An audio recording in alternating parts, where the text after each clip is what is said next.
ఉత్తరప్రదేశ్లో హత్రాస్ జిల్లా పూల్రాయ్ గ్రామంలో అంతులేని విషాదం చోటు చేసుకుంది.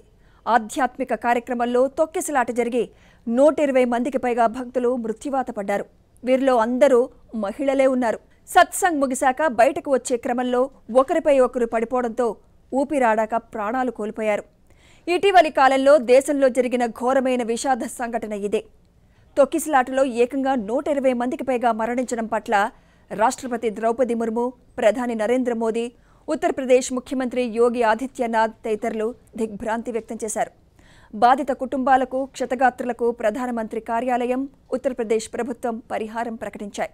100కు పైగా ప్రాణాలను బలి తీసుకున్న ఈ ఘటనకు రకరకాల కారణాలు వినిపిస్తున్నాయి. అయితే అక్కడ సత్సంగ్ను ఏర్పాటు చేసిన మత ప్రబోధకుడు భోలే బాబా ఎవరనే విషయం ఇప్పుడు ఆసక్తిగా మారింది. హత్రాస్లో తొక్కిసలాటకు కారణమైన సత్సంగ్ను ఏర్పాటు చేసింది భోలే బాబా అనే వ్యక్తి. అతడు లీగఢ్ డివిజన్లోని కాస్గంజ్ జిల్లాలోని ఓ గ్రామానికి చెందినవాడు. అతడు 18 ఏళ్ల పాటు ఉత్తరప్రదేశ్లోని పోలీస్ శాఖలో పనిచేశారు. యూపీ పోలీసుల స్థానిక ఇంటెలిజెన్స్ విభాగాన్ని విడిచిపెట్టిన తర్వాత బాబా అవతారమెత్తారు. ప్రవచనాలు చెప్పడం, సత్సంగ్ నిర్వహించడం ప్రారంభించాడు. నారాయణ్ సకార్ హరి అని పిలుచుకునే బాబా పాపులారిటీ కాలక్రమేణా పెరిగి వేలాది మంది అనుచరులు తయారయ్యారు. భోలే బాబా తెల్లని దుస్తులు ధరించి మాత్రమే బహిరంగంగా కనిపిస్తారు. తన భార్యతో కలిసి సత్సంగ్లను నిర్వహిస్తారు. సాధారణ బాబాల తరహాలో కాకుండా మామూలు వ్యక్తిలాగానే కనిపించడం ఈ భోలే బాబా ప్రత్యేకత. అతని అనుచరులు ఎక్కువగా బ్రజ్ ప్రాంతాల్లోని ఆగ్రా, అలీఘర్ డివిజన్లకు చెందిన దిగువ ఆర్థిక వర్గాలకు చెందినవారే.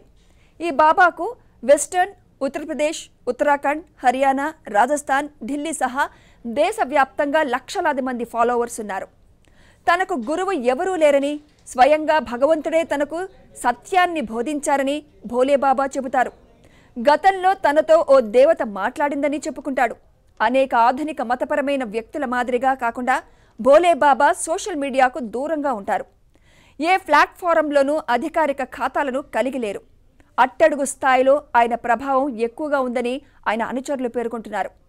ఉత్తరప్రదేశ్లోని అలీఘర్లో ప్రతి మంగళవారం భోలే బాబా కార్యక్రమాలు నిర్వహించబడతాయి. వేలాది మంది హాజరవుతారు. ఈ సమావేశాల సమయంలో వాలంటీర్లు భక్తులకు ఆహారం, పానీయాలతో సహా అవసరమైన ఏర్పాట్లను చేస్తారు. కోవిడ్-19 మహమ్మారి సమయంలో ఆంక్షలు ఉన్నప్పటికీ పెద్ద సంఖ్యలో జనాలను ఆకర్షించడంతో భోలే బాబా ప్రజల దృష్టిని ఆకర్షించారు. ప్రస్తుతం ఈ బాబా అజ్ఞాతంలో ఉన్నట్లు తెలుస్తోంది.